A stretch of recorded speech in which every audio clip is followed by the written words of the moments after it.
Hey everyone, welcome to another episode, a Minisode, something to hold you over until you get the full episode of Short and Scaries. with your host Elaine Cheney. That's me, who's short and abrasive. That's a whole other episode. But today on Short and Scaries, we're going to be talking about something called crisis apparitions. I had never heard of the term, but I've heard of many stories just like this. My sources are CNN.com and PieQueen.com. So the first story of a crisis apparition, which it's basically when something happens to a person, like say they got in an accident or, they died suddenly, they make an appearance to their loved ones. And sometimes these loved ones could be miles and miles away. So this story is about a woman named Nina DeSanto, and she was about to close her New Jersey hair salon one night when she saw him standing outside the shop's glass front door. It was Michael. He was a soft-spoken customer who had been going through a brutal patch in his life. His wife had divorced him after having an affair with his stepbrother. Okay, Maury Povich. And he had lost custody of his boy and girl in the ensuing battle. He was emotionally shattered. But DeSanto tried to help. She'd listen to his problems, give him pep talks, take him out for drinks. And when DeSanto opened the door that Saturday night, Michael was smiling. "Nina, I can't stay long," he said, pausing in the doorway. "I just wanted to stop by and say thank you for everything." They chatted a bit more before he left, and DeSanto went home. And on Sunday, she received a strange call from a salon employee. Apparently, Michael's body had been found the previous morning, 9 hours before she talked to him at her shop. He had committed suicide. If Michael was dead, who or what did she talk to that night? Yikes. She said it was very bizarre. She went through a period of disbelief.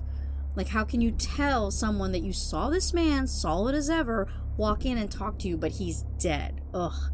And today, DeSanto has a name for what happened that night, and it's called crisis apparition. And it's a whole thing. And she stumbled upon the term while reading about paranormal activities about the incident. And according to paranormal investigators, a crisis apparition is the spirit of a recently deceased person who visits someone they had a close emotional connection with.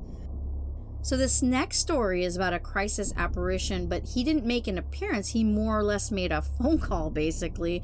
Happened to a woman named Seema Lieberman. And in the 60s, she was a diversity consultant, a workplace diversity consultant in Albany, California. And she was a young woman in love at the time. And her boyfriend, Johnny, was a hippie who loved everybody. And they purchased an apartment together, and they decided to get married. And then one night, while she was at her mom's home in the Bronx, the phone rang, and she answered. Johnny was on the line, sounding rushed and far away. And there was static during the phone call. And he said, "I just wanted you to know that I love you and I'll never be mean to anybody again," he said. There was more static and the line went dead. Lieberman was left with just a dial tone. She tried to call him back, couldn't get him. She woke the next morning with a very unsettled feeling. And she said it was hard to put into words, but she could no longer feel Johnny's presence. And then she found out why. I guess several hours later, she got a call from his mother that he had been murdered the night before. Johnny was shot in the head as he sat in the car that night. Lieberman thinks Johnny somehow contacted her after his death, a crisis apparition reaching out, not through a vision or a whiff of perfume, but across telephone lines. And she sorted the other alternatives, like could he have called before the murder, but he doesn't think so because it wasn't like they had cell phones in the 60s. He would have had to ask the murderer, "Hey, FYI, I need to make a phone call, so before you kill me, can I go to a very, very not hygienic payphone?" For those of you who didn't grow up with payphones, I can't even believe I touched one of those things. So anyways, so she didn't think it was possible that he could have gone to a payphone to call her before he got killed. Only years later, when she read an article about static-filled calls people claim to have received from beyond the grave, did it make sense. She basically said it was Johnny calling to say goodbye. The whole thing was so bizarre, she said. I could never understand it. Final story, this one, Mrs. Paquet, whose brother worked on a tugboat in Chicago's harbor, she awoke one morning in an unshakable depressive mood. Having gone into the pantry for some tea, she turned around to see her brother Edmund standing a few feet away. The apparition stood with back toward me, or partially so, and was in the act of falling forward, away from me, seemingly impelled by two loops or a loop of rope drawing against his legs. The vision lasted but a moment and he disappeared over a low railing or bulwark, but was very distinct, and she dropped her tea, clasped the hands to her face, and exclaimed, "My God, Ed is drowned." And soon after, of course, she receives the news that her brother had fallen overboard and drowned, exactly as she had seen it happen, but about 6 hours before her vision. Super interesting about crisis apparitions. I mean, I can only imagine during a crisis or a traumatic event, I don't know, like maybe when people realize that they're gonna die, they could just full on focus on who they want to say goodbye to. And maybe, it manifests itself to that person. So who knows?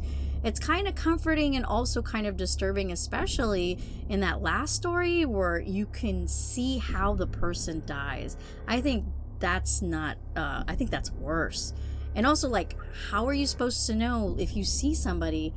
The kind of conflict there is wondering if it's real, if it's not real, and if you think it's real and you try to call somebody, what are you going to tell them? Oh, hey, I had a dream that you were going to get into a car crash. Personally, I think I would go ahead and make the call and accept the ridicule, and maybe that'll just be enough for them to be like, oh, haha, you're a fool. But then maybe when they're driving, they'll be a little aware and avoid the accident. So who knows?